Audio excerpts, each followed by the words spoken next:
Good evening, I'm Steve Hensley. This is a special 7 o'clock edition of Mountain News. Governor Andy Beshear says Kentucky now has 124 confirmed COVID-19 cases. He announced one new case here in eastern Kentucky, that one out of Breathitt County, bringing their total up to 2. We also learned about a fourth person who died today. That person is an 82-year-old woman from Lexington who also had some underlying health issues. The governor also announced the Team Kentucky Fund. Donations will help impact people impacted by COVID-19 and are tax deductible. And there is now a new hotline to report groups of businesses not complying with the governor's orders to close or change the way they operate. That number is 1-833-KY-SAFER or 1-833-597-2337. Again, 1-833-597-2337. Well, we also learned today of a positive case out of Claiborne County, Tennessee. That's right across the border from Bell County. The total number of cases in Tennessee is now up to 615. Now, today the Martin County Health Department posted on Facebook they have a positive case there. The governor did not announce that one. Doctors tell us the person was tested at Frontier Medical's Inez location last week. The 18-year-old woman who was tested in Inez. It happened at a drive-through clinic. She had been living in Miami but decided to come home. Not long after, she started getting sick with a fever, chills, and a cough. By the time she came to the clinic, her symptoms were almost gone, but they tested her for strep, flu, a viral panel, and coronavirus. The test came back positive Saturday morning. This family's been patients of mine for 35 years. They're self-sufficient, very reliant. They've been pretty much holed up in their house since then, and they go outside, but their nearest neighbor's 500 feet away. Right now, she does not have any symptoms. They did test her sister for the virus today and are waiting on those results. They expect to get them back on Wednesday. A lot of people are searching for ways to be useful in these unsure times, from free meals to neighborly compassion. Many believe the key to success is just working together. WYMT's Buddy Forbes stopped by one Pike County community where the city's leadership is lending a hand by giving away some masks. Forgotten storage items finding purpose in the midst of the COVID-19 pandemic. We had I think there was 1,500 of them, and outfits, we got 150 of them. Elkhorn City Mayor Mike Taylor donated PPE masks and hazmat suits to Pikeville Medical Center Monday. Help us with that is a tremendous advantage, and that's what it's going to take. This is an excellent example of the community, the region coming together, contributing to the hospital so that we can provide for the needs of our patients. PMC Vice President of Development James Glass says the hospital does not currently have any supply shortages. Pikeville Medical Center is ready. We're ready to take on any challenges that may come our way. But can always benefit from being more prepared. In order for us to be able to continue to move forward and get through this, we will get through this, but in order for us to be able to get through this, we're going to have to work together. Which is why Taylor says he felt led to donate the items to help the healthcare workers who are on the front lines of the pandemic. Everybody's got to do their part, even staying away from people, and you've got your workers out there, and it's good for everybody to pitch in to help, and then we won't have any worries. He says pitching in could simply mean staying home and letting the storm pass. Be patient. Put all their trust in God and just pray that this goes away fast. To keep the community safe. In Pike County, Buddy Forbes, WYMT Mountain News. Taylor says the donation is the least he can do to show his appreciation and support for the people who are working to keep the community safe. In an effort to combat the coronavirus outbreak here in the state, Appalachian Regional Healthcare set up screening tests outside of its facilities throughout our region. Those tents are now open.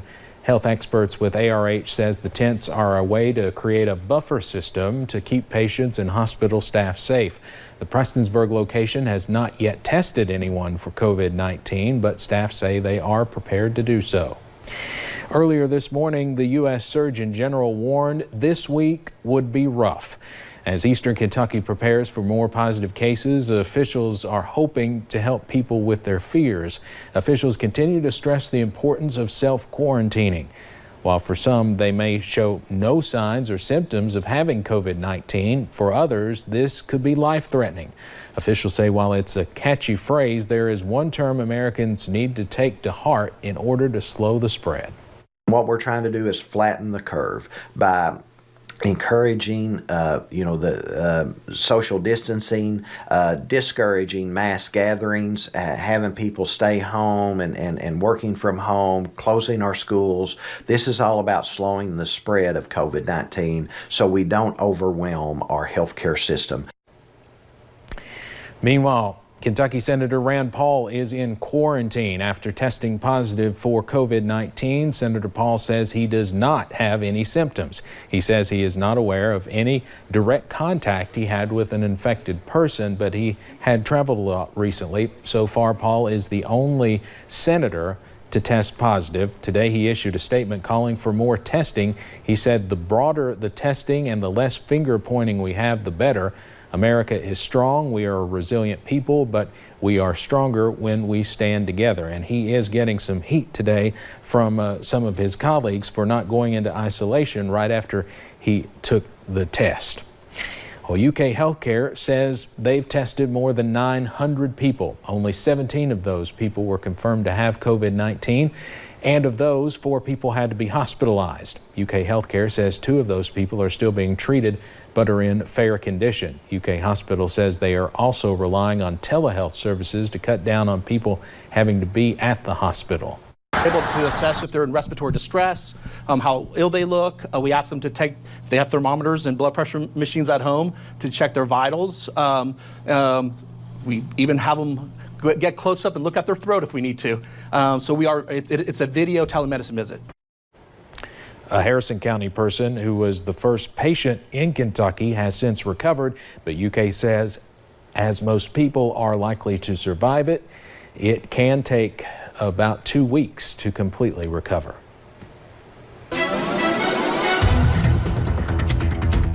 Well, we dried out really throughout the day, but still hanging on to those gloomy skies out there. So still looking like a little bit on the rainy side, but we are dry. We'll go ahead and take you up to a few of those cameras. Interstate 64 in Moorhead, you can see those clouds, and I think they saw a little bit of clearing up north, but those thicker clouds have moved back in pretty quickly. Looking on top of Buffalo Mountain, doesn't look as foggy as it was earlier, but still very gloomy. And we'll continue to keep an eye on those foggy conditions as we head into tonight. So yes, looking at a clean sweep on Pinpoint Doppler, but still dealing with kind of that misty rain and really just those cloudy skies as we head into tonight. We'll be dropping into about the lower 40s with those cloudy skies, so we'll remain dry throughout the night tonight, but soggy weather returns pretty quickly as we head into your Tuesday. Tuesday night, we'll see that soggy weather return. As we head into the next few days, we'll warm up a little bit, and will we actually see some sunshine and get a break from this rain? I'll have that answer coming up in a little bit. All right, Paige, thank you. The state of emergency enacted once Kentucky learned of its first COVID-19 cases means the state's National Guard has been activated. But what exactly is the Guard's role in the coronavirus outbreak? What we are being told is that it does not mean that Guardsmen will be patrolling cities and forcing people to stay home. WYMT's Phil Pendleton went to the Boone Center in Frankfort and shows us what the Guard is doing. It is a much different kind of battle with an enemy that you can't see, but the Kentucky National Guard says it is ready for this challenge. We are used to dealing with adversity and flexing against different types of enemies, in which a pandemic is one. Governor Beshear activated the Guard, but we are told this should not be seen as a security force to perform martial law. So far, for example, we've used some warehousing space to help with breaking down some of the national stockpile to provide PPE to first responders and the medical system. There's still a shortage of masks, gowns, and goggles, but the Guard can work to get all of that to the right people. Their lead agencies have needs to support the first responders and the medical networks. This is a very large room, and there's a lot of people that are working in here. But like all of us, they are making sure they are following those social distance rules as well, making sure they are getting their jobs done, but staying far away from one another. Just another challenge in a conflict difficult to prepare for, but it's one that they say they're ready to attack full force. The pride we take in serving our fellow Kentuckians is what we're here to do, and we're glad to be able to do that and look forward to serving. Frankfort, Phil Pendleton, WYMT Mountain News. The National Guard currently has 50 additional personnel working, but they tell us they plan to greatly expand those numbers in the next week to 2 weeks.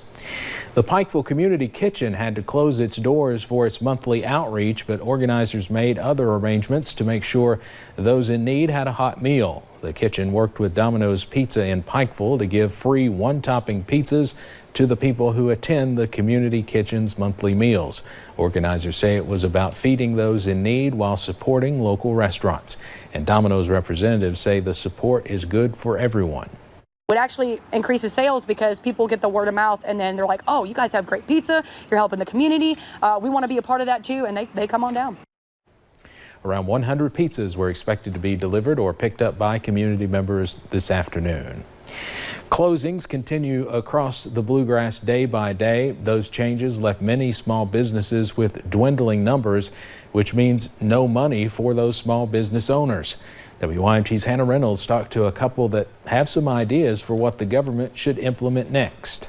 We're hoping we can, maybe a month we can go on like this, but I don't know much beyond that. For the Mariettas, the closings in Kentucky shut the doors to all 3 of their businesses. Today we've had 1 sale all day versus probably, another Monday we probably would have around closer to 20 maybe by this time. Now they stare unemployment in the face. There's also requirements that you have to work in a job for 6 months before you can even qualify for unemployment benefits. Well, we opened the coffee shop, two and a half months ago? It's not been 3 months. Leaving the baristas without a dime and the Mariettas losing each one they own hour by hour. Many of us small business owners are already maxed out on loans, and that's what we did to open or continue running our business. So they compiled a list of what they think the government could do to lend a helping hand. For one, they could immediately declare disaster unemployment insurance. Along with relief from payroll tax, non-dilutive finance, and emergency loans, because they have no promise for these next 30 days. The hardest decisions yet to remain, which is balancing the economy, the global economy, against the threat of coronavirus. And we just pray that our leaders can be wise and make good decisions. In Corbin, Hannah Reynolds, WYMT Mountain News. The Mariettas hope to start delivery services tomorrow, especially for healthcare workers there in Harlan. And soggy conditions return once again tomorrow night into your Wednesday. We'll get a slight break Thursday before more rain arrives as we head into the weekend. I'll have your forecast coming up in a little bit. But first, the search continues for a Leslie County woman who was swept away into a creek after a car crash Saturday morning.